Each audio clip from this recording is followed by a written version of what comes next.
اعوذ باللہ من الشیطان الرجیم بسم اللہ الرحمن الرحیم۔ اللہ کے بابرکت نام کے ساتھ شروع کرتا ہوں جو دلوں کے حال بہتر جانتا ہے۔ میری طرف سے دیکھتی آنکھوں سنتے کانوں سب کو السلام علیکم ورحمۃ اللہ وبرکاتہ۔ لاکھوں کروڑوں درود و سلام آقائے دو عالم خاتم النبیین حضرت محمد مصطفیٰ صلی اللہ علیہ وآلہ وسلم پہ، آپ کی آل پاک پہ، صحابہ کرام پہ، اولیاء کرام پہ درود و سلام کے بعد میرا آج کا موضوع انتہائی اہم ہے۔ ایک طاقتور شخصیت کے بارے میں تفصیل سے بتاؤں گا، شروع سے اینڈ تک مختصر سے وقت میں پوری سٹوری بتاؤں گا تفصیل کے ساتھ کہ ملک ریاض کس طرح ایک عام سے ٹھیکیدار، سڑکیں بنانے والے ایک چھوٹے سے ٹھیکیدار سے کھرب پتی تک کیسے پہنچا، پھر کن کن لوگوں نے اس کو مجبور کیا کرپشن کی طرف آنے کے لیے، منی لانڈرنگ کی طرف آنے کے لیے، کس طرح بے بس ہو کے وہ اس فیلڈ میں آیا اور کس طریقے سے اس کو کس بندے نے لوٹا، کس بندے نے اس سے فائدہ حاصل کیا، مکمل تفصیل بتاؤں گا مختصر سے وقت میں۔ سب سے پہلے آپ سب سے ایک ہی اپیل ہے کہ دیکھیں یہ میرے اکیلے کا چینل نہیں ہے، یہ ہم سب کا چینل ہے، یہ آپ سب کا چینل ہے۔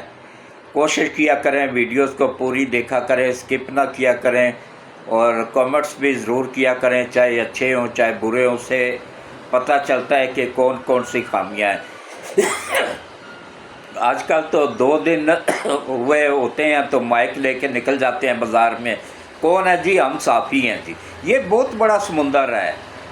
میں 1975 میں صحافت کی فیلڈ میں وہ نوائے وقت اخبار سے سٹارٹ لیا تھا، اور میرے استاد محترم عارف نظامی صاحب تھے جو نوائے وقت کے مالک بھی تھے۔